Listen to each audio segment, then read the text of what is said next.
Hello, everyone. Welcome to our LCC Postgrad Showcase event on influencer marketing today. Thank you so much for joining us. Really, really delighted to be here. I'm Dr. Zoetanya Sujon. I'm the chair for today, so I'll be, moderating and taking your questions. I'm the program director for the Communications and Media program at London College of Communication. I'm absolutely delighted to be here. Before we begin and before I introduce our expert panelists, I'd like to just go over a few house rules very quickly. We welcome debate and dissent. We are all passionate intellectuals and practitioners. However, personal attacks, racism, sexism, homophobia, or any other forms of hate speech or contributions, personal attacks will not be tolerated, and we will intervene if any of that happens. Not that we think that it will, but it's just useful to say to make sure that we really prioritize equality and want to make sure that everyone is comfortable and has a safe space to contribute. That's really important. Do also try to be as clear as you can, stay on point, and we're really, really looking forward to the event. So today we're looking at influencer marketing, which has absolutely exploded in the fields of advertising and media, promotional media, and has really changed the way in which advertising and communications is working in social media. So we have leading experts in research, in practice, and I'll just take a moment to introduce them to you today. First, we have Dr. Servil Yersiloglu, who is the course leader for the BA on Honors Advertising at London College of Communication.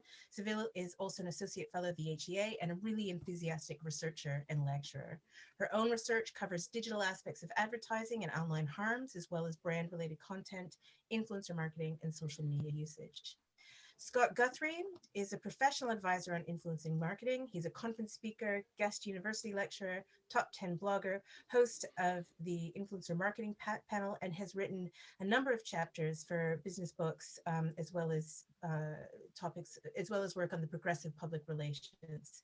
He's, I'll share with you shortly a number of his sites and his podcasts so that you can explore that more fully. And then last but not least, we have Professor Jonathon Hardy, who has recently joined us, and he's a professor of communications and media. So he writes and comments on media industries, media and advertising, communications regulation, and international media systems, really broad-ranging sphere of expertise. He's just finished his latest book on branded content, The Fateful Merging of Media and Marketing, and that will be published by Routledge and should be coming in the next 5 or 6 months. Other books include Critical Political Economy of the Media, Cross-Media Promotion, and Western Media Systems. As well, and there's more to say, he's the co-editor of the Advertising Handbook and is series editor of Routledge Critical Advertising Studies. So this is our wonderful panel we have who are going to explore and exchange their expertise and insights on influencer marketing just very shortly. The other things to mention is that we have 3 things to celebrate today. So I'd just like to briefly go over those. The first of those is that we are here for the LCC Postgrad Showcase, and we have a number of students from our courses in MA Advertising, and these are on the slides. If we could show those.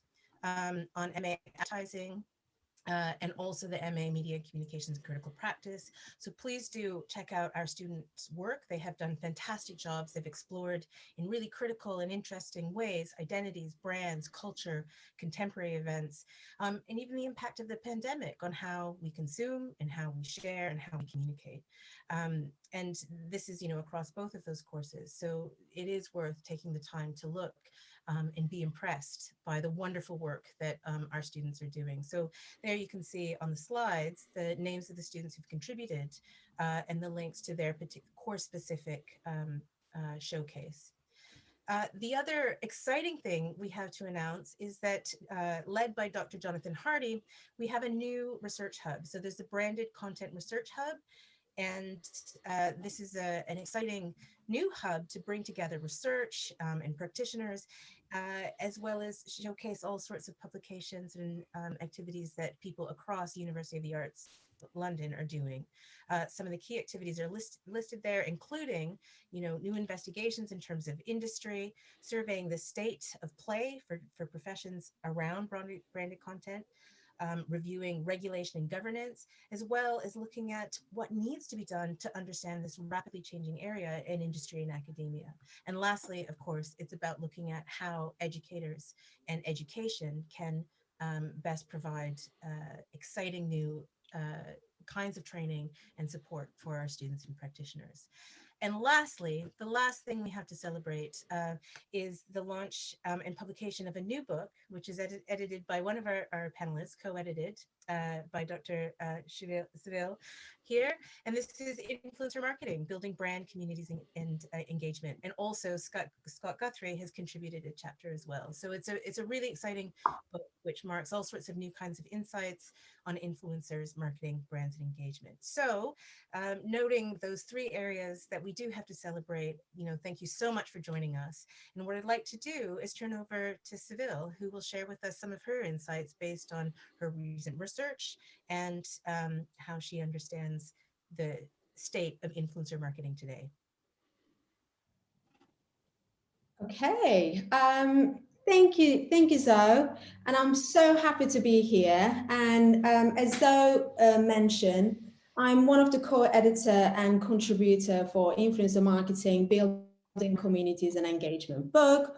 So I'm just gonna share with you like where this book idea coming from and what sort of thing we try to cover to actually make our readers aware of and like key things about this phenomenon, the new one. So I'm just going to start with like the little bit story of that book and where is that idea coming from. And it's just very first thing, if you go and buy that book, very first thing you're going to read in that book in the introduction section is that funny story about one of the authors kind of overheard when our author was in the grocery store, and is actually, there was like one little kid was talking about how he actually find this world quite fascinating and he want to be an influencer.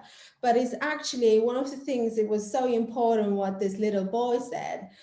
He just wanted to have a job on YouTube talking about his favorite stuff. So it's something, is actually that little story tell us that what people understand from that phenomenon is, so there are people and they are talking about the stuff they really like and they are sharing some information about that product with their audience. So this is like kind of really basic definition of influencers. But at the same time, what we notice is one of the things is with the internet revolution, mainly on social media, marketers start operating things in different things. I mean with the engagement with their audience. So what they were actually looking at, they were looking at high quality of content, but it's actually good branded content. And then they realized that rather than them doing it, they can find people who are actually already been doing great stuff, great content they're creating on Instagram. So what happened? Brands, agencies, advertisers, academics start becoming really interested in understanding that third-party endorsers, aka influencers, who are actually creating content and building communities for brands that brands can't really do so easily.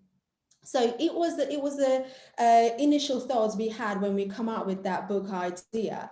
Then we kind of realized a couple of years ago when I was working in my previous institution, is actually we realized that there are not many academic books is telling us or defining that new phenomenon, just like influencers and influencer marketing. There are lots of books like business books, great, but we couldn't really find out like recent books around influencer marketing. And that time we were working around revalidating a course. And we realized that that would be amazing to have a academic book written by academics and practitioners for our students. And it will be amazing to create a topic module that is actually give our students an opportunity to know more about this influencer world. So it was the whole idea. But at the same time, in that book, we really care about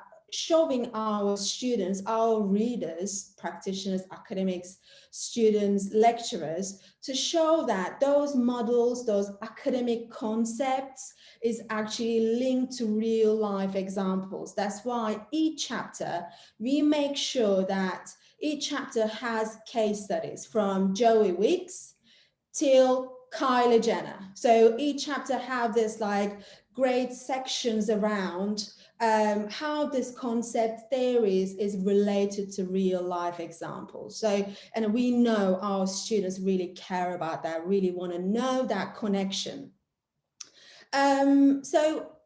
Just before talking about each part of that book, we kind of, another things we realized that each country, each nation is approaching this topic, this influencer marketing world, in a different way. So then we just realized that we actually provide that information to our audiences. That's why we have contributors from Brazil, from Turkey, from Spain, Italy, Finland, all around the world. So then our readers can actually understand that concept, this industry, and how it works in different countries really well. So we really care about that. So just briefly, I want to talk about each part. I don't go so much details, but to kind of give you an idea we cover in that book is one of the things is really important for me when I come out with that book idea is defining that concept, because we know that influences can be actually defined in 10,000 different ways. But what is the right thing? So like what makes influencers influential? Can anyone be an influencer? So these sort of things can be quite confusing. So I tried to explain this in the first chapter in that book, that this concept, what does influencer mean? Can anyone be an influencer? And what makes that system, that influencer marketing system works? Then in this part, we want to explain that social media influencers and traditional influencers, which we call celebrities, politicians, journalists. So they used to be called influencers, but now influencer concept is completely different. But we try to explain that difference between these two things. Can traditional influencers and social media influencers can work together? So we try to find an answer for those sort of questions in this section. But you will actually see in that book that we really focus on to explain what are the criteria brands need to have when they pick an influencers. So how they're going to see that two different worlds can merge and can create a partnership like brands and influencer. So what sort of criteria they need to have. This was really important, which is, again, you are seeing in the part 2, choose the right influencer for your brand is the chapter is actually looking different aspects of influencer marketing. And for example, that chapter is looking at the importance of originality of that influencers. That chapter looking at what's the role of uniqueness of that influencers in that engagement, in that marketing world. So we were kind of trying to look at choosing right influencers from different perspectives. It's really important, it's really key for brands and influencers. So then in the following chapter, it was so important to understand for us that what actually motivates people to engage with the influencers. Because if you actually know why people communicate with you, you would like to do those things more to meet people's needs. So then they will come to you more. So, but it was so important for us to kind of provide that information. And one thing is that written by me and my co-authors, Sim, is we find out that a fear of missing and socializing is one of the two key drivers post-millennials have when they engage with the influencers. Socializing is really important because in following chapter, we kind of emphasize that the importance of parasocial relationship. So in that engagement between audience and the influencers, because what happens is we try to explain that how admiring someone is actually turned into personal connection, because as human, we really care about building that personal connection is with anyone around us, but how influencers providing that. So if we actually explain that is really is helping for influencers to create that personal connection is one of the main reasons why people follow them. Then it's actually with the as world, whole world, we are struggling with that sustainability and global warming. And it was so important for us to understand what's the role of social media influencers in that field. So can influencers make the world more sustainable? So we tried to explain that bit as well. So like we didn't want to ignore that important topic for us. And then part 3 is co-editor is actually contribute that part a lot, the dark side of influences. And she called Joyce Costello, Dr. Joyce Costello, she called herself the darkness that book. So she explained that it's really important to understand, because we're always hearing as a non-sponsors, as sponsored, even advertising standard authority is actually trying to build lots of regulations around that, but still there are really unanswered questions around, like, is influencers saying that, oh, this is sponsored, is it really affecting their credibility? Is it really affecting their authenticity or not? So we try to explain that bit in that section. Then it was really important for us to understand now, okay, influencers are they having fake followers? Are they having bots? Is it really change their authenticity, their credibility? So we try to explain the credibility model from literature, and there is a really interesting case studies in that section. Is about the unboxing videos we are seeing on influencers. So like is this really interesting case study in that section, so please go and check. And the last part of that book, obviously with the freedom we all have on social media, we just create unlimited posts and we just say whatever we would like to say. And influencers is actually there are not really set rules around influencer marketing, but so we kind of try to emphasize the importance of the law, the regulation, the ethical implications around influencer marketing, to make people aware of that. Because I know when people are on social media, they feel the freedom, of course they need to, but there are several influencers and brands needs to consider, is like, am I being ethical in that engagement? Is it there are any regulations around any content creating? So we try to give some guidance around this content sharing on social media within influencer marketing field. So it's actually, we want people to understand that the relevant copyright law for sharing content within influencer marketing. And then the last thing is what we want to include in that book is, where is influencer marketing going? So what is the future of this phenomenon, as this big field? Then that bit is so important for us, and we thought that readers would like to know. So is the influencer marketing going to stay forever? Is it going to evolve? Is it going to be changed? Or are we going to see new things like virtual influencers? And here Scott contributed that section, and he wrote an amazing chapter talking about this new computer generated, not real, but it actually looks like real influencers. I'm just going to leave that bit to him. So yeah, this is the kind of all the section we cover in that book. Hopefully, I don't know, you already bought that book or you're planning to buy that book. Hopefully you're going to enjoy reading it and you're going to learn lots of things from that book. Wonderful. Thank you so much, Servil. Some really fascinating insights and points to a whole range of questions, which I think are really increasingly urgent for today's environment. So sounds fascinating. Thank you very much for such an articulate summary. And we also have Scott Guthrie, who contributed as well and offers, you know, some insights as well on from the practitioner's view. So Scott, can we turn to you now?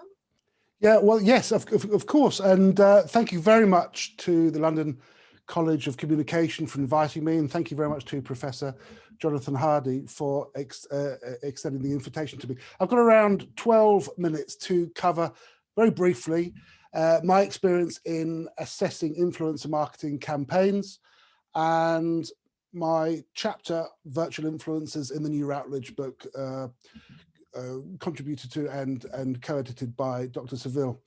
So firstly, my bit on assessing influencer marketing and what best practice looks like. And I've recently been asked back for the third year running to judge on panels for the Influencer Marketing Awards, the Performance Marketing Awards. I've also judged a couple of times the Content Marketing Association's International Content Awards, the Chartered Institute of Public Relations, and the PRCA Digital Awards. And I mention them all by name because there's one thread that unites all of these judging award panels, and that is that there's no unity in judging the panels. There's no sort of one way of doing it. So for the next 5 or 6 minutes, I'm just going to lay out, I think, the best elements that I've seen from each of these awards and sort of give a hint to where I think what best practice looks like a little bit. So I'll share my screen here.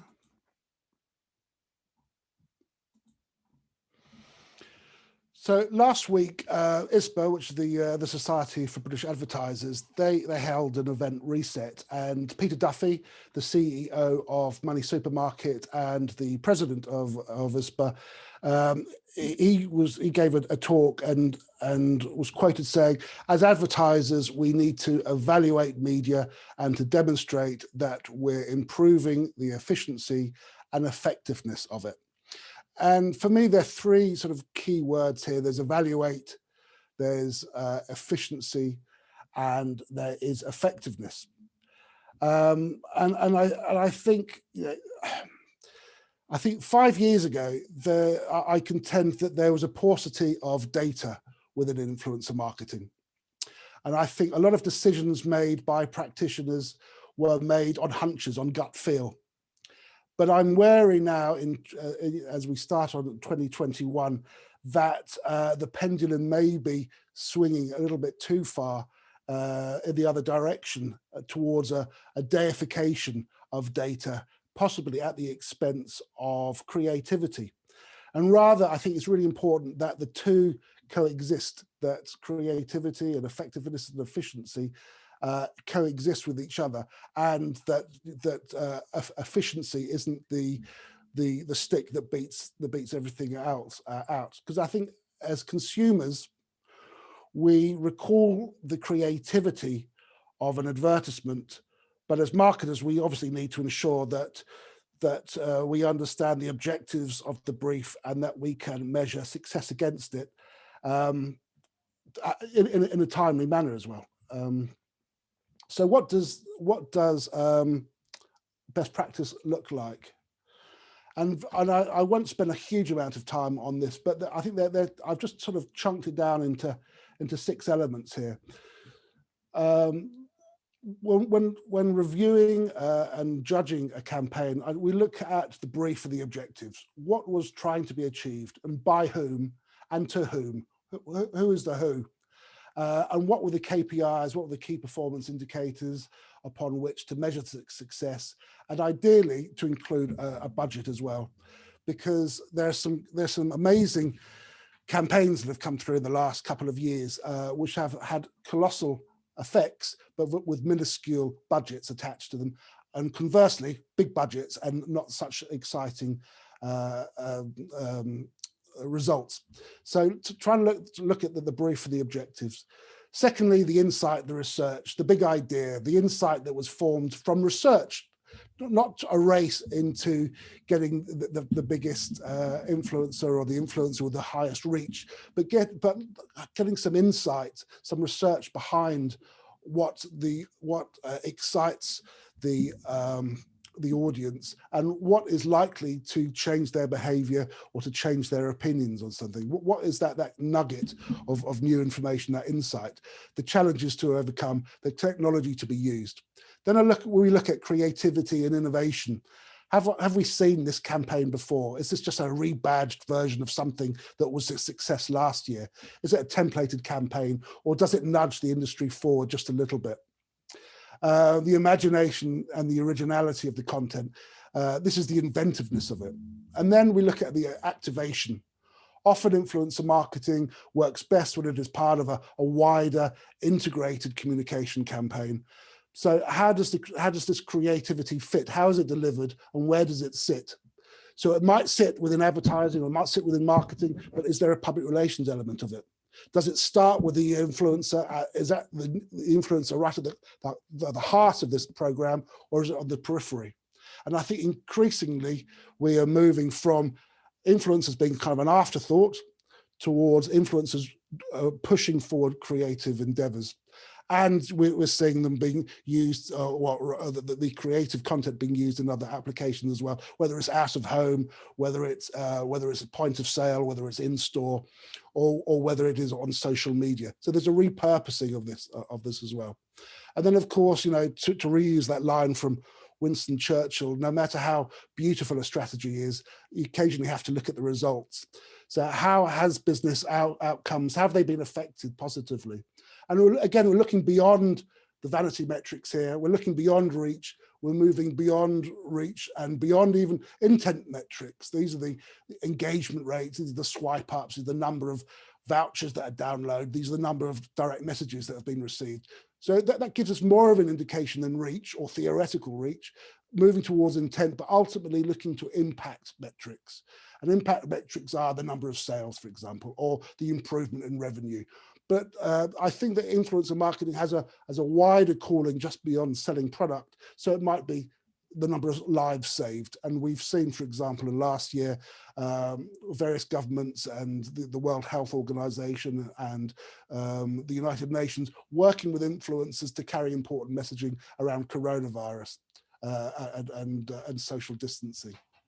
So increasingly last year, influencer marketing has been seen as legitimized as a communications channel, not just as an advertising channel. And then lastly, we look at effective disclosure. Has the content within the campaign been effectively disclosed? There are the ASA, the Advertising Standards Authority, there's the self-regulator, the CMA is the government watchdog, the Consumer and Markets Authority. Does this campaign sit neatly within that? And also, does it sit within the codes of conduct as laid down by professional bodies, whether it is the Chartered Institute of Public Relations and their code of conduct, whether they have with their customers, or the PRCA or the Branded Content Marketing Association? So does that sit neatly on that, around that? I'm conscious of time, so I'm going to crack on to the next bit, and I'm sure if there are any questions arising from that, we'll pick that up in the session after, at the end of this. But I was kind enough, I was delighted rather to be invited to contribute a chapter to influencer marketing, as contributed to and co-edited by Dr. Servil. And my chapter was on the rise of virtual influencers, and the headline, or the chapter heading, was more human than humans. And virtual influencers are computer generated avatars imbued with human characteristics and personalities. But the most influential of these have a fully fleshed out backstory. They have their own moral compass, their own values. And I think that is the essence that makes them relatable, if you like, and which makes them influential to consumers. But there are three, I think, topics within virtual influencers. There is the idea of authenticity, and virtual influencers, they sort of hold up a mirror, I think, to society today, and authenticity as performance art. They raise questions about what it means to be human. And there's also an academic distinction between two forms of authenticity, between passion authenticity, or being passionate authenticity, and transparent authenticity as well. And so where does the virtual influencer sit within this? There are elements around governance, and I'll come on to that onto the next slide, but there are obviously big brand benefits from working with virtual influencers, but there are potential societal dangers from working with virtual influencers too. And thirdly, there is a collapse in price and a relative ease in accessing this technology,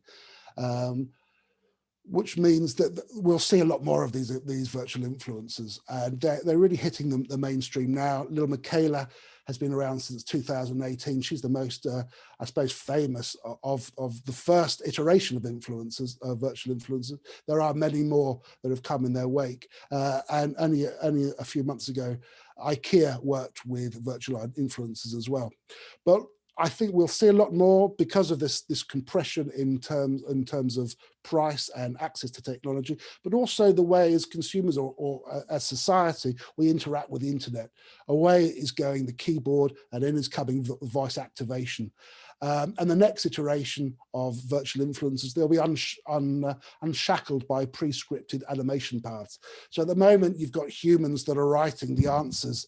That every time little Michaela says something on Instagram, there's someone writing that. The next iteration will be computer machine learned, and they'll be able to think for themselves and respond in real time and at scale.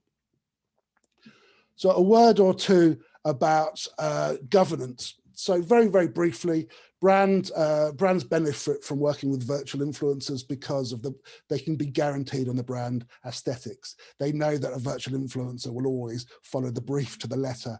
They'll always be impeccably dressed. They'll always live those brand values.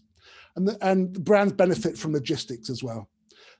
Virtual influencers will always turn up to the shoot on time. They'll never miss a flight. They'll never look jet lagged. They'll never age. They'll never fluctuate. They'll never lose too much weight or gain too much weight. Their skin will always be flawless. And so this is a great benefit, obviously, to clothes manufacturers and cosmetic brands. And they're always brand safe as well. There'll be no skeletons in their closet in terms of past scandals or future scandals. They'll always be on message. But in terms of governance, there are three kind of concerns as well. There's this transparency issue, transparency of ownership, and the motivations driving a firm to produce the influencer, the virtual influencer, and the accompanying content. So at the moment, it's benign. But could there be a time in the future where, I don't know, a foreign actor, a foreign government floods social media with virtual influencers, telling people to think one way or another, not just about to buy this makeup rather than that makeup? So there's a transparency issue at the moment. Also a disclosure issue, adhering to the rules and the regulations in local jurisdictions surrounding advertising. And an answer to this is being put forward is to create a watermarking system. And there's a call that each virtual influencer will have this sort of a bit like a Bitcoin, but you'll be able to understand that they are virtual rather than human. And the image can be traced back to the owners and establish who is responsible for that and what the motivations are behind that activation. So I know I've galloped along, I've galloped along, but three very quick looks over the brow of the hill to the future. And I think we'll split, virtual influencers will split into three bits. There will be, we'll continue to have influencers as sort of a gun for hire. This is like the little Michaela strategy where she'll work with lots of different brands. You'll also have brand-owned influencers. So you've seen the French company Balmain. They have created 3 virtual influencers, and they just wear Balmain clothes. So you'll see brand-owned ones as well. You'll see virtual brand assistants, and you'll see virtual influencers or digital humans move into customer service. So this image on the left is Jamie. She works for ANZ. She's computer generated, and she was created a couple of years ago now for the Australia and New Zealand Bank to answer the 30 top most frequently requested questions from their website. So she will respond to voice questions and respond to those top 30 questions in real time. Sorry for being rushed, but I'm already over time, and I'm sure there'll be questions afterwards. Thank you very much, Zoe. Absolutely fascinating, Scott. Thank you so much. I think you have covered an incredible range of material in just over 12 minutes. And just to say to anyone who's watching, before we turn to Jonathon Hardy, if you have questions, please do put them in the chat. We'll come to them once each of the panelists have been able to share their presentation. And do say, your name if you'd like. You don't have to, but we would welcome that sort of acknowledgement of who you are and where you're speaking from. So thanks very much, Scott. Really interesting presentation. Next, I'd like to introduce Professor Jonathon Hardy, and he'll be speaking about governance and regulation, as well as this crowded and fascinating space in terms of influencers and advertising. So Jonathon, over to you. Thanks very much, Zoe. So as Zoe mentioned at the start, I'm leading and very pleased to be launching today the Branded Content Research Hub. And that examines all aspects of branded content, working with UK and international academics, industry partners, and civil society organisations. For myself, I'm particularly interested in the regulation and governance of influencer marketing as a researcher, and also because I'm interested in how problems are addressed as a critical scholar activist, if that's not too grand a label to self-ascribe. So I do want to focus in my talk today on problems, but also clarify, this is not a critique of influencers. It's not a critique of influencers talking about brands. Influencers do that for a whole range of reasons, but it is a critique about the merging of marketing and media and the wider consequences that flow from that merging. So I want to begin by outlining 3 problems and make the case that 2 of these, the first 2 are being addressed, but the third is being displaced and neglected. So the first area of problems really concerns marketing claims, the problems of what is being marketed by influencers. An obvious example is the paid promotion of dangerous beauty treatments. And there's been a recent very powerful testimony on that in a BBC4 report called Undue Influence. So beauty treatments, and perhaps more widely, we might say body image anxiety, marketing claims. The second set of problems concerns disclosure, picking up what Scott has been talking about, the disclosure of marketing claims. So issues around labeling and identification of brand payment, sponsorship, product placement, and failure to disclose affiliate marketing, where an influencer earns commission on user clicks or sales. In summary, problem 2 is about the failure to disclose a material connection, as the lawyers and regulators put it, a material connection where being paid or gifted to promote a product or having an economic interest in the product or service being promoted should be disclosed, but isn't. But the third problem, which I say has been neglected, is really about communication space, about media space. And it's a problem of the separation of media and advertising. The ability to pay for communications is a tremendous power, and one that can be used to influence people in all aspects of their lives. So historically, societies have set some limits on that power, including by separating paid communications, advertising, from non-advertising. The power of marketers to pay for voice needs to be managed, not just to protect consumers, but to protect media qualities, such as editorial independence or artistic independence, and more broadly to protect democratic communications and communication rights. An example of this would be the alt-right in the US presidential elections funding political marketing on TikTok, undisclosed and evading TikTok's formal ban on political advertising. Clearly, when we're into that sort of space, we're into matters which concern democracy and communications more broadly. So, and there's a more radical version of that argument, which says the extension of marketers' voice into new non-commercial spaces increases inequality in communications power. So the first two problems, I think, are being addressed, but the third one is being displaced and neglected. And it's interesting to consider why. It's picked up in part in concerns around political advertising, but not, as I would argue, in a more holistic approach, thinking about marketing communications as a whole. Well, why not? Essentially because there are very powerful economic drivers and interests of market actors in play, platforms and marketers in particular. But I also argue it's a failure of regulation, not just of inaction in the present, but also the legacy of institutionalized arrangements for how communications policy has been handled, including, in fact, the ordering and separate treatment of political speech, news, and commercial speech advertising. So we have this principle of separation, which you could say was dominant from the mid to late 20th century. By and large, across television, in codes and practice in newspapers, advertising and media were kept separate. And as Servil has outlined and Scott has elaborated, that has come under pressure because of the new opportunities and new pressures of the digital age. And we should just note that brand integration, of course, long predates what we're talking about today, influencer marketing. Product placement goes right back to the first films of the 1890s. And even the digital phase of branded content really takes off in the early 2000s, before YouTube in 2005, before the iPhone and so on, which really drove the expansion of influencer content and influencer marketing.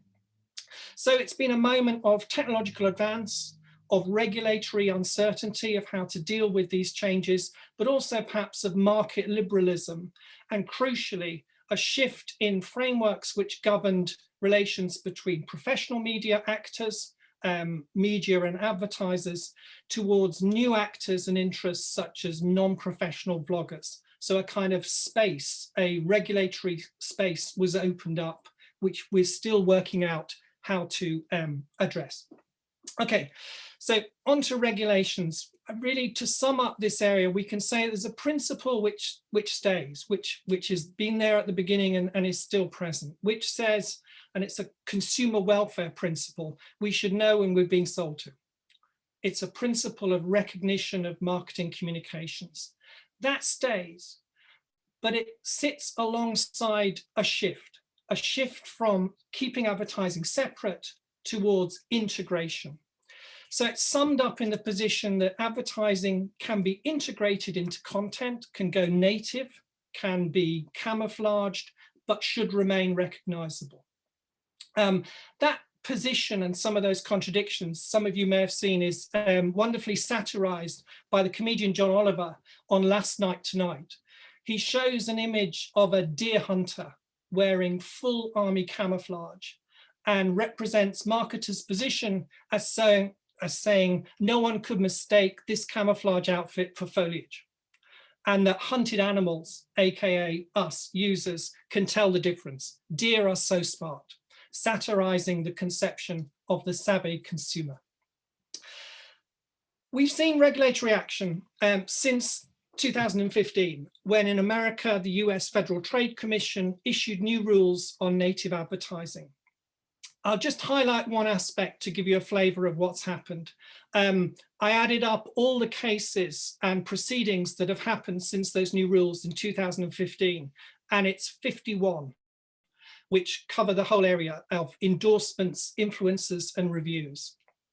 Of those cases, of those 51 cases, only 7 involved undisclosed promotion by influencers. So there's only been 7 enforcement actions since 2015 in the United States. 2 of those cases involved major brands, Microsoft and Warner Brothers, and one early case in 2016 indicated that the regulator meant business, but we haven't seen, as I've indicated, so much action since then. And that case concerned Lord & Taylor, fashion retailer, who was fined for failing to disclose that it paid for an article in Nylon magazine, or that it paid 50 influencers to post photos of a dress. And just to give you some idea of the kind of reach and impact we're talking about, those 50 influencers posts reached 11.4 million Instagram users in the first 2 days and led to 300,000 plus brand engagements with Lord & Taylor. So a lack of enforcement. The other issue, non-compliance with the rules. A 2018 study of 800 Instagram accounts found just over 2/3 did disclose monetary partnerships, but only a quarter, 25%, did so in line with the FTC's regulations. A really extensive study of compliance, looking at millions of material, 2.1 million Pinterest links, for example, showed that the rate of disclosure of affiliate links was 10%. Moving from America to the UK, some early research by Takumi in 2015 found that only 37% of marketers admitted to following the industry code in influencer marketing, and many more said they didn't even know the code existed. Well, that's 5 years ago, but more recent research from 2020 examined the top 100 posts on Instagram for each of the popular forms of disclosure, hashtag ad being the most popular, by the way, 12.8 million Instagram posts with that.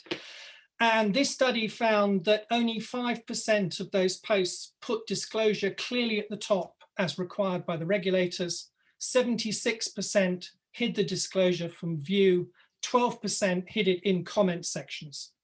So a failure to disclose, a failure of action.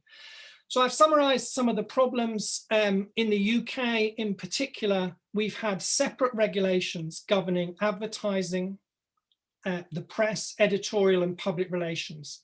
And that pre-converged world is simply not fit for purpose to deal with the convergence that we're seeing happen. And it throws up anomalies and contradictions. So in the UK, for example, brand presence in television has to be signaled by a standardized sign, a P sign. There's no such obligation for the Advertising Standards Authority, at least for other media. There's only an obligation when the brand not only pays, but controls the content, and no pressure to have standardized labeling. There's also a problem of compartmentalization, as I put it.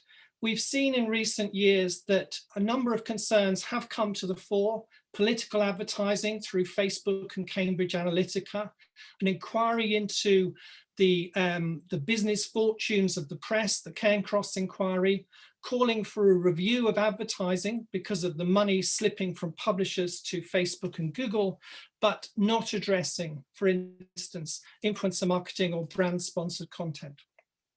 So problems. Where's this going next?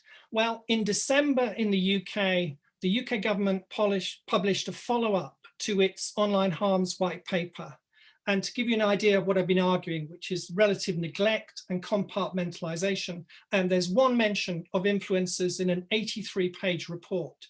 But to be fair, that does say that the Competition and Markets Authority is going to examine disclosure on social media platforms and has promised a review of advertising. So we have to watch out to see how things develop in that space.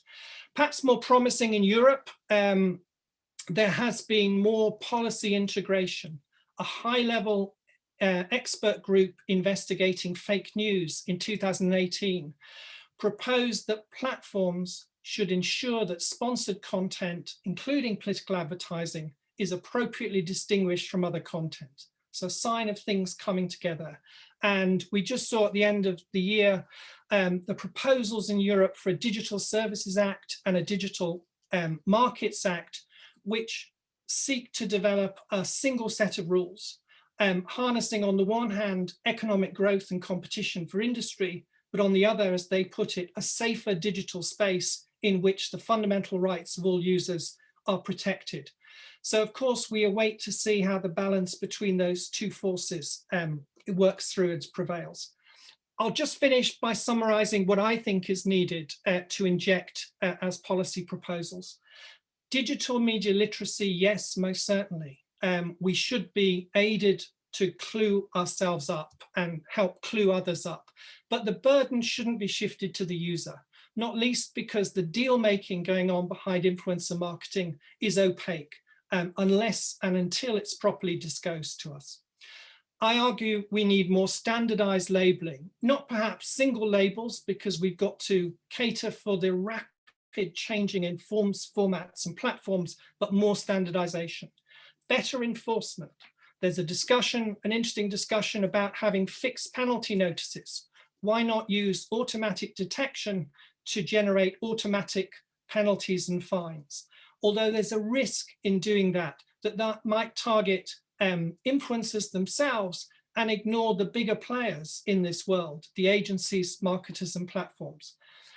Shifting from negative, perhaps we should be promoting more positive standards, kite marking for publications, influencers and other content producers.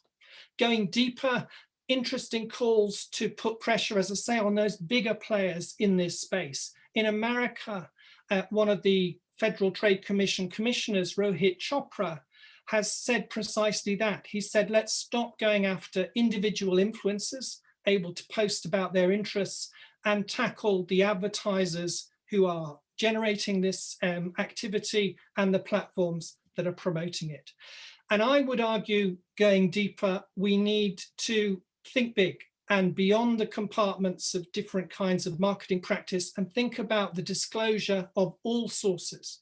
Shouldn't there be an obligation right across the piece that paid communications are disclosed? And can we do that while still protecting, for example, the anonymity of journalist sources?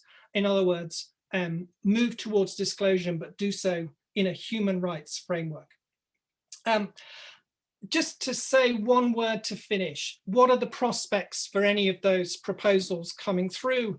Well, to short circuit an argument, I would say civil society is a vital ingredient in the pushback against powerful pressures towards embedded marketing. Civil society in this context, meaning that media campaigners, people like myself, tend not to be listened to until we're picked up by the bigger forces in civil society, children, health, and so on.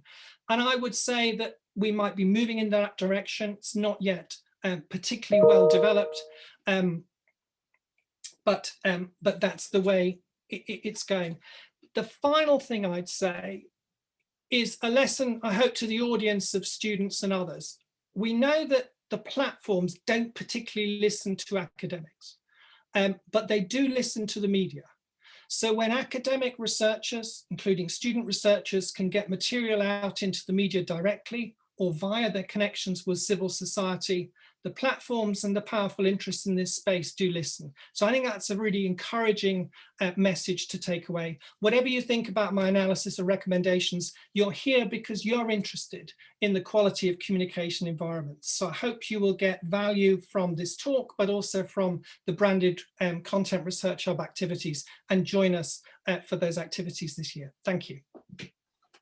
Wonderful, Jonathan. Wow, you have covered so much material there, I think, and really hit on some key areas that are really, really crucial for the moment and across, the entire range of civil and consumer interaction, from disinformation to consumer welfare. So I think what we have is a fascinating panel. Thank you, everyone.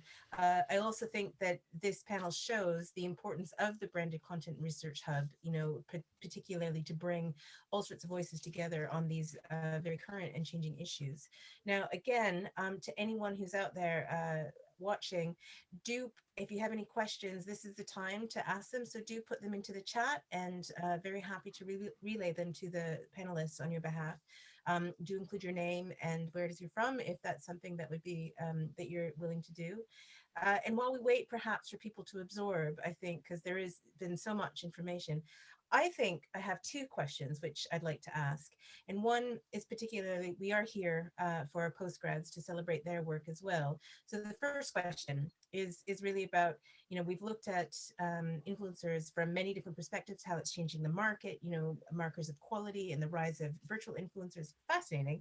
And then as well as some of the key, you know, governance and human rights and, you know, key issues around influencers. So in your view, could each of you comment on what you think that, you know, our postgrads who are very soon to be entering this world, this professional world, you know, what are the things that they can do to thrive, and what are the things that they can do to best navigate this changing range? So that's the first question. I think there's another one, but we'll see if there's time for that. So I think, I don't know, who'd like to go first? Jonathan, we will go in reverse order this time, if that's all right. Jonathan, Scott, then Servil. Sure. Well, I suppose I can answer that as an educator. It's clear, anyone listening to me, I'm passionate on these issues, but I believe that our role as educators is to lay out options and paths and help people make their own route. That's the first thing I'd say. And the second thing I'd say is, you know, I've just finished a book on branded content. I've been working across with the industry. I kind of straddle a network that goes from Marxists to industry cheerleaders. And I get an enormous amount from that. And it certainly teaches me about the richness and complexity of this space. I know countercultural publishers who depend entirely on branded content. I know influencers who are motivated to share as a gift their stories and work, but may need to seek deals with brands to subsidize that. So it's a complex space, I think. And I'm also confident that whatever else, actually, and I'm an advocate for some quite strong regulation here. I don't believe it can be left to the industry on its own, but equally, I think the industry is always the first place to start to regulate. And I'm encouraged by the internal debates from people like Scott and others who actually say, yes, we want to get a communication environment that works for all parties here.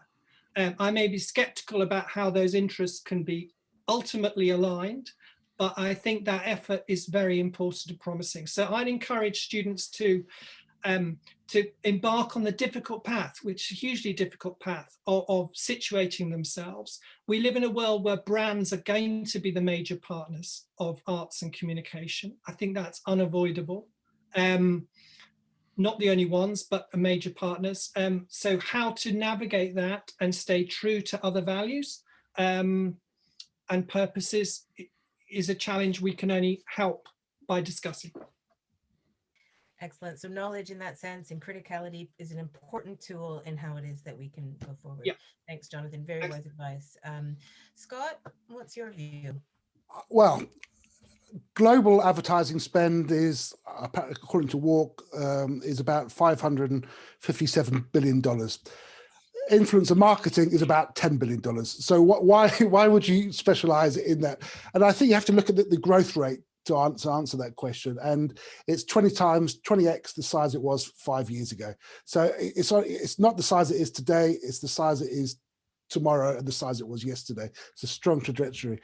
And I think it's really exciting times for influencer marketing. You know, as I said briefly in my talk, that even a couple of years ago, influencer marketing was an afterthought once you used other advertising channels, and we're seeing it now to really driving lots of integrated influencer marketing campaigns.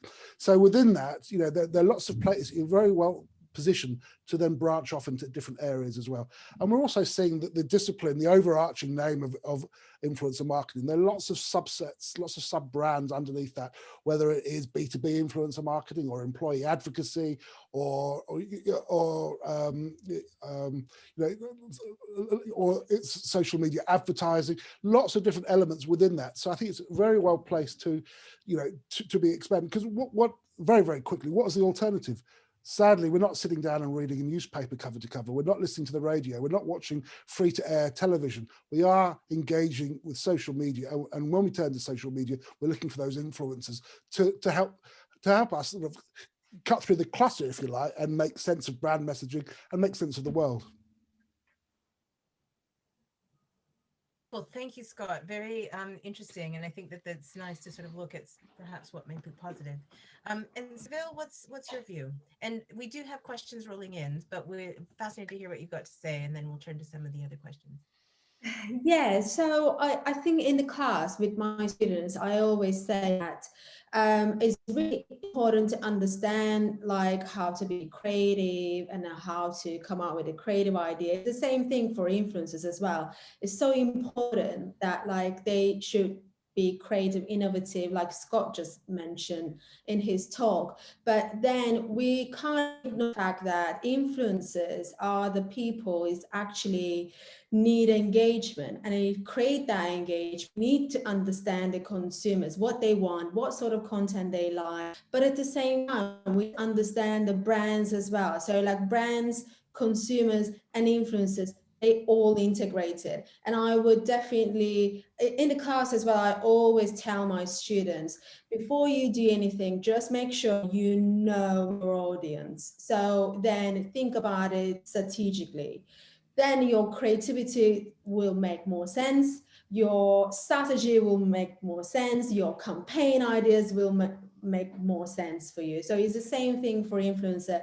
And in that book, most of the chapter, we went through like what sort of things needed to be looked at in consumer side, in brand side, and influencer side to come with that great integrated advertising and marketing campaign. So if they want to go into PR, advertising, marketing industry, these are the things definitely they need to know. Really interesting, and something certainly I hope students are able to take forward. So, you know, criticality, be creative, and know your audience as well as be strategic. So some good advice there. And while we've been discussing, we do have some very interesting questions. So we'll start first with Ali, who asks about what is the future of digital marketing? How will it affect young people? And will a regulator have an impact? So a pretty broad question, which might impact. So if there's something any of you would like to speak to directly, perhaps you could share that. After that, we have a question from Olivia and then from James. So there's a bit of a queue happening.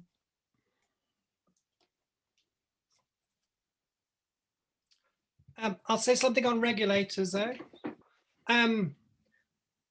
People may be interested to know that the Advertising Standards Authority regulating this space is physically housed in the same building as the industry.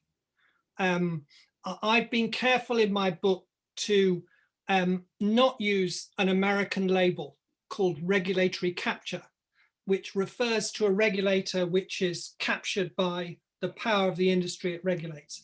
I think that would be a little bit unfair on the ASA, which was set up with a sort of powerful mandate to be an independent regulator, but it's not entirely unfair. So I think we have very weak regulation in this space, which is under pressure.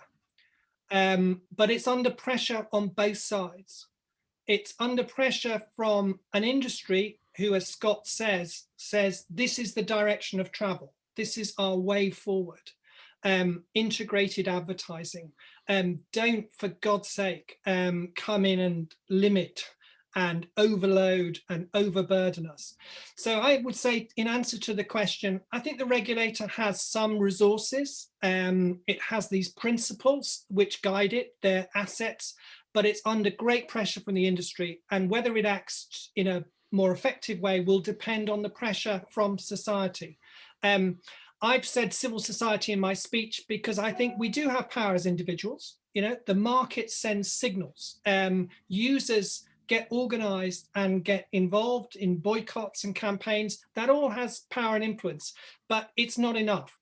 So we need more organized civil society to say there are problems. And I suspect that will come from children's charities, from mental health charities, from charities dealing with all the fallout, just as we've seen really driving the agenda around online harms.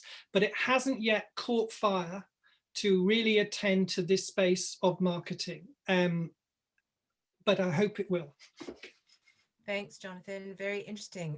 Scott or Servil, any thoughts on the future of digital marketing or how this might impact younger generations? I can just briefly answer that question.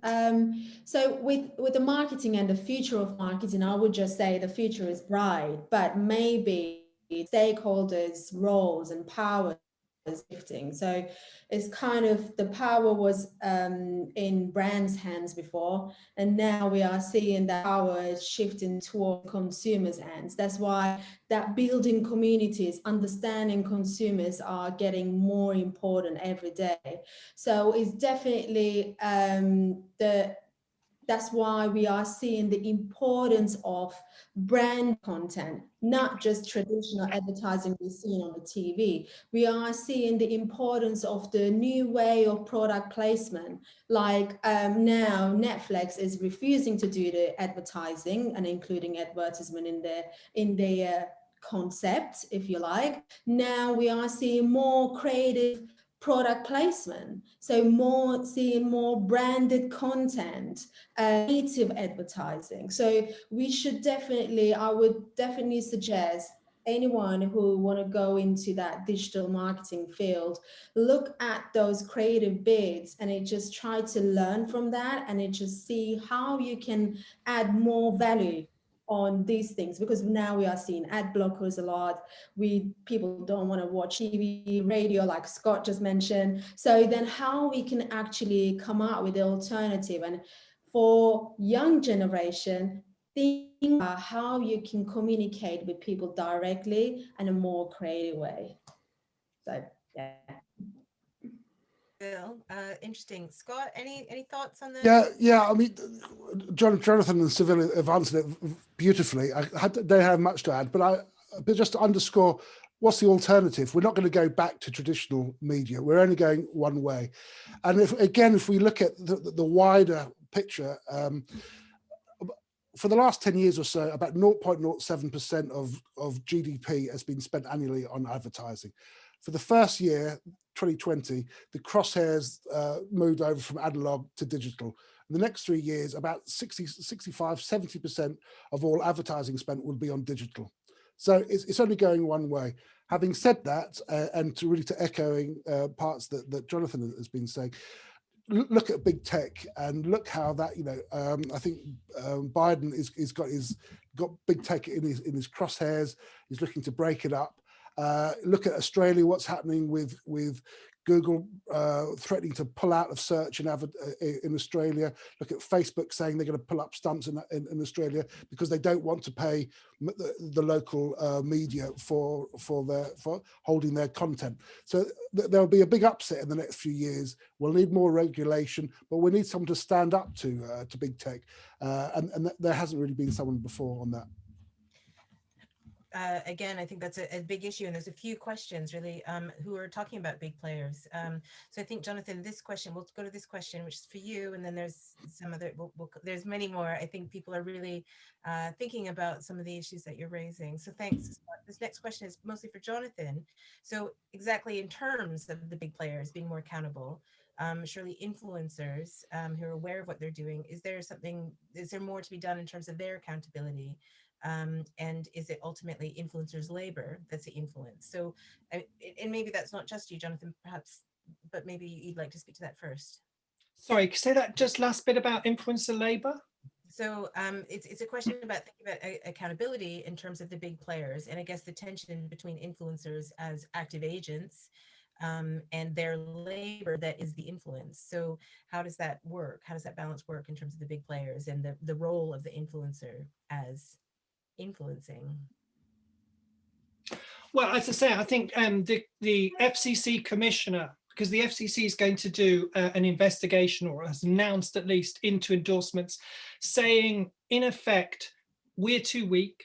We've moved away. One of the reasons there's so few cases is we've done deals with players. No publicity, they like that, keeping it relatively hidden.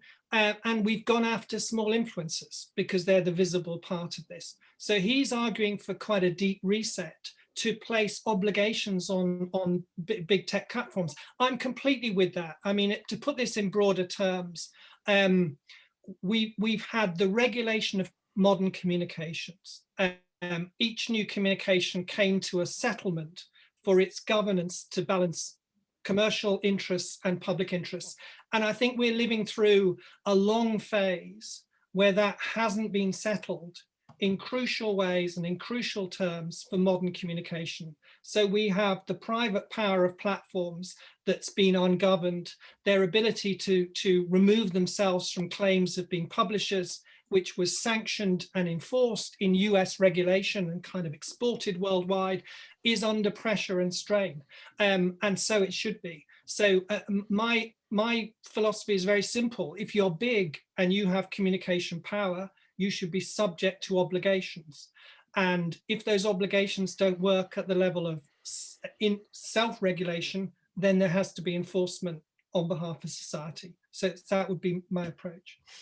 Wonderful, thank you. I think that's answered James's question. So thanks very much, James, for the question. I think next question, which is from Olivia from Cardiff. I think this would probably go to Servil. So what do you think the situation happening at the moment with lots of influencers traveling for work in these circumstances? So I guess that's perhaps speaks to sustainability, but also, you know, our current social context. So Servil, any thoughts on that?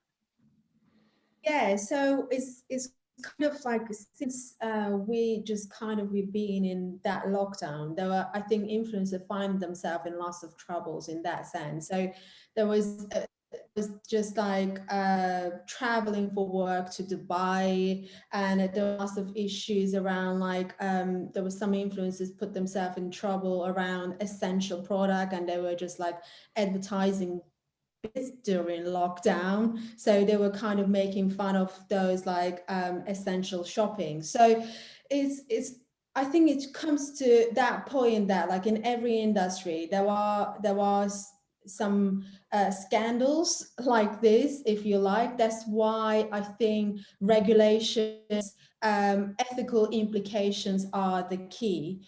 So it's actually every single in it. That's why we have this like advertising standard authority, where we just actually place all the rules for influencers. As I said, with the nature of social media, we have like that huge freedom. I think that's the reason we need to emphasize the regulations and rules around that content sharing is again and again, because it's kind of like a freedom of speech, and it just this is what I think. I think those sort of things, emphasizing that like government might step in, and it just advertising standards needs to maybe rework their regulations as well. But yeah, maybe Scott would like to add something, because I know I'm talking about those travelers. No, for sure. If I may, I'd love to jump in.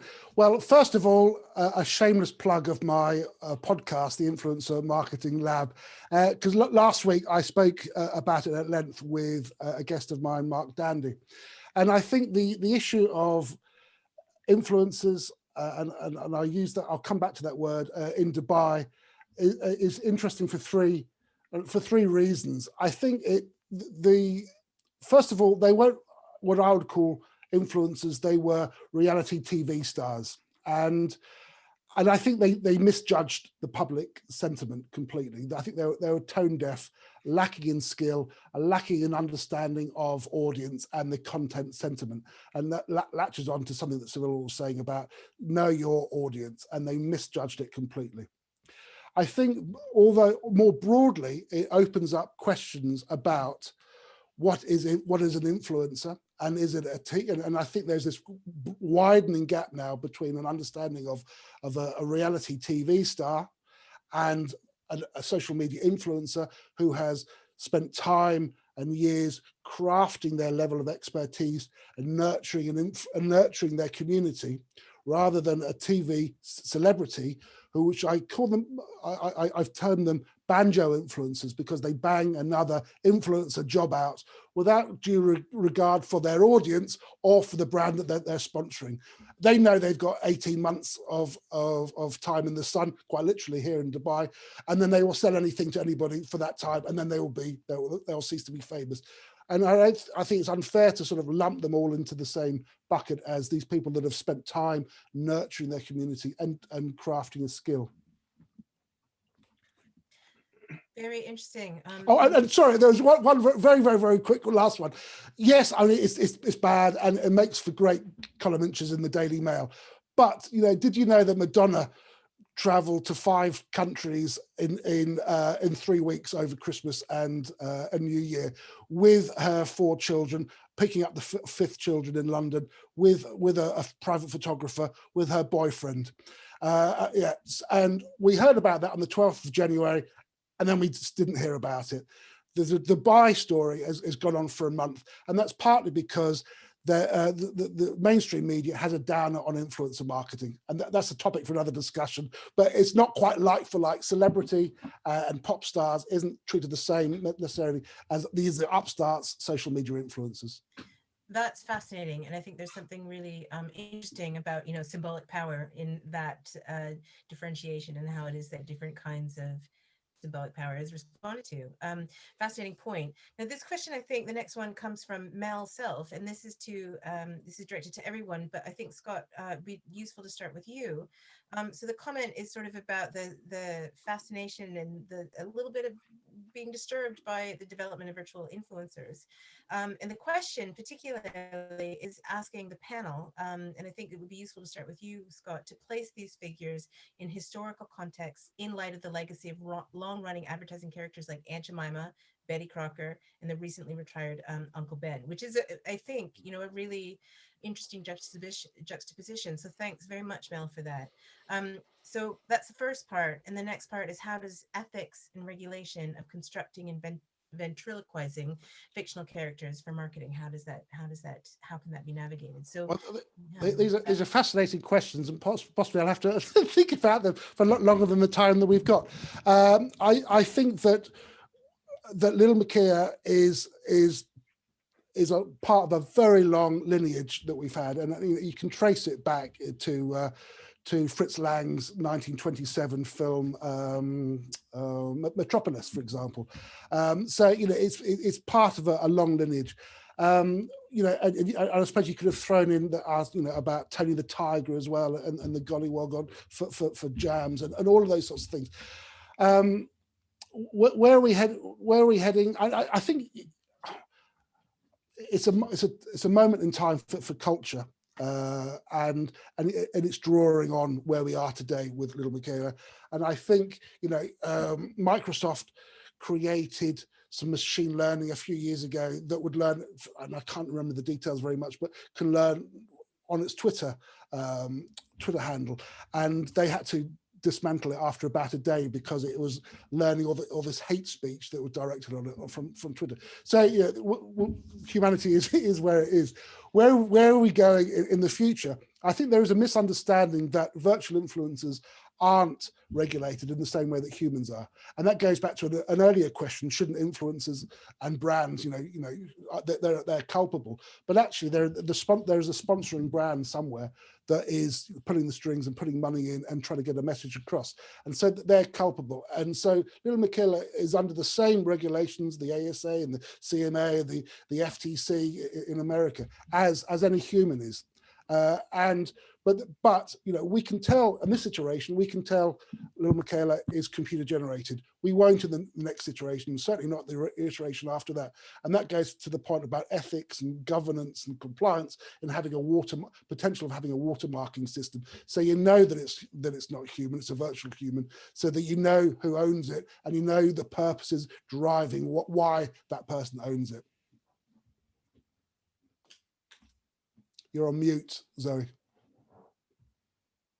I had to take one for the team there. So, right. So yeah. So very interesting. Thank you. It's really, I think, insightful and useful to sort of look at the longer history there. Jonathon or Servil, do you have any comments here? I'd like to say something, yeah. Well, first, I'm really grateful to Mel. History's vital. So the 1920s advertiser finance shows in America on radio had all of these cartoon characters and so on. It's really important to go to history. That can be used to naturalize this, say there's always been an engagement of brands. I prefer to use history to look at actually the kind of struggles and efforts, including to keep a separation norm in place and to argue for that. But it goes back to my point about compartmentalization, and it picks up Maria's points and others too. It's notable that there was pressure to tackle political advertising because of Facebook's activity, but that pressure was contained by addressing a policy issue that kept to political advertising, whilst alongside it, lots of other issues to do with advertising and influencer marketing were heading down separate tram lines. So, I mean, what I throw into the discussion about AI is deep fakes, right? We have a discussion about deep fakes, which is intensely political. It's about the potential manipulation of democracy, of communications by unseen paid players. And then we have a discussion of AI influencers, which is trying to keep that positive and benign, which of course part of it is. I guess my plea is we need to join all of that together. The principles that apply to both are about disclosure and knowing who's behind a communication, and going a bit further than that and saying, when is it appropriate for those two things to join in a way that may be difficult to recognize and tease apart, and what should we do about it? So for me, it's all about being holistic and actually recognizing, you know, there's some powerful interests here that would like to keep these things separate, to manage a debate about politics that doesn't stretch into advertising. And that actually goes for reformers too sometimes, who focus only on news as an issue. So my plea is we need to widen, we need to be alert to the connections and engaged in them. Really interesting insight there, Jonathon. And Servil, do you have any thoughts perhaps on this question or on the ethics of it, or any? Yeah, I mean, Jonathon and Scott answered that question really well. But one of the things, what I think about that huge interest in virtual influencers, that like non-human influencers, I think I'm seeing it in a way that like brands trying to take some control over that engagement. So because Scott was talking about those virtual influencers is quite fascinating. Like, you know, they don't age, they just stay the same. You can do whatever you want to do, but I just see it as brands are being a little bit desperate to take that control. That's why they want to create something, and they don't want to give that control more to audience and influencers. But at the same time, now we are seeing not only virtual influencers, but at the same time we are seeing those in-house influencers, again, as part of the brand, part of the PR department.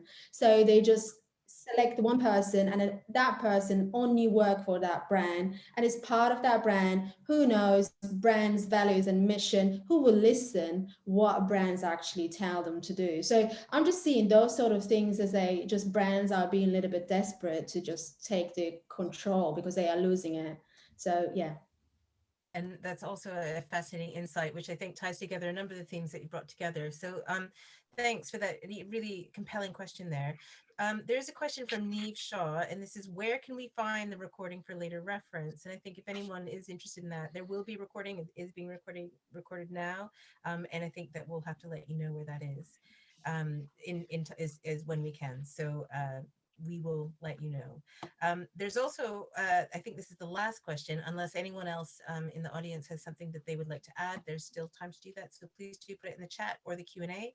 But currently the last question comes from Maria Pimentel. And she's watching from Lisbon, which is really nice to know, a bit of a global audience there. So thanks for joining us, Maria. Says it's a very interesting panel and that she expresses concerns about a big lack of understanding of how social platforms work on the user's end. And therefore, it's very easy to fool users that quickly adopt these platforms and are not aware of hidden advertising. So her question is, you know, what are your thoughts on this and how can we ensure or promote and bring forward social literacy around these issues? And I think this is a question that actually speaks to what Jonathon has talked about, but also Servil and Scott. So, but perhaps Scott, Jonathon, we'll start with you for this one. Sure. Well, it's a really key question.